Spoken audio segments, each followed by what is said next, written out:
Hello बच्चों, let's read the question. The question is three identical closed coils A, B, C are placed with their planes parallel to each other. Coil A and C are carry equal current as shown in the figure. Coil B and C are fixed in the position and A is moved towards the B with a uniform motion. Is there any induced current in B? If no, give reason. If yes, mark the direction of the induced current in the diagram. ठीक है, तो सबसे पहले यहाँ पे बात करते हैं की कॉन्सेप्ट की।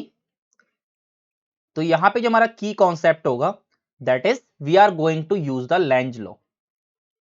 ठीक है, ओके। तो लेंज लॉ क्या कहता है? लेंज लॉ ये कहता है अगर कहीं पे आपका किसी दूसरे ऑब्जेक्ट की वजह से पहले ऑब्जेक्ट में अगर वहां पे इंड्यूस्ड ईएमएफ या करंट आ रहा होगा तो वो ऐसा आपका प्रोड्यूस होगा सो दैट वो उसके इफेक्ट को कैंसिल करना चाहेगा, यानी कि कम करना चाहेगा।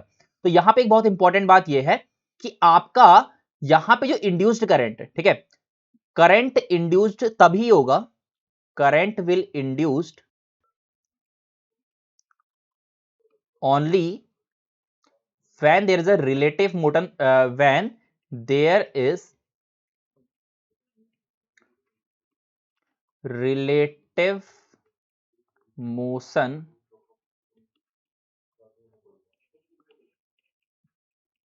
between two object। ठीक है, अगर दोनों ऑब्जेक्ट के बीच में यहाँ पे रिलेटिव मोशन हो रहा है तभी जाके आपका क्या होगा, करंट इंड्यूस्ड होगा।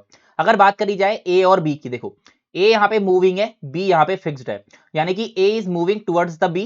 दिस मींस यहाँ पे क्या होगा, आपका बी में करंट इंड्यूस्ड होगा। तो पहली बात तो जो नो था, नो तो यहाँ पे नहीं होगा। ठीक है, तो देयर इज यस, यानी कि yes there is the induction of current. Okay, तो therefore current will induced, current will induced in B. Okay, अब दूसरी बात है डायरेक्शन की। अगर बात करी जाए तो डायरेक्शन हम कैसे निकालेंगे? डायरेक्शन हम निकालेंगे with the help of Lenz law. देखो लेंज लॉ क्या कहता है, यहां पे कैसा बह रहा है, क्लॉकवाइज, यहां पे आपका क्लॉकवाइज।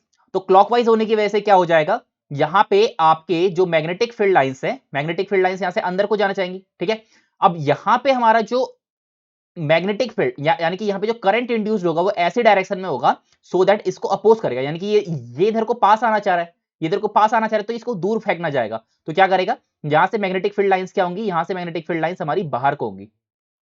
ठीक है, बाहर को होंगी। बाहर को होने का मतलब क्या है, अगर यहां पे क्लॉकवाइज है तो इधर कितना होना चाहिए, यहां पे होना चाहिए आपका एंटी क्लॉकवाइज। तो देयरफॉर जो यहां पे आपकी डायरेक्शन हो जाएगी, direction will be anti clockwise.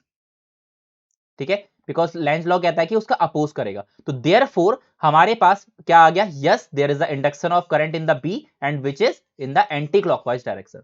I hope you understood it well. Best of luck.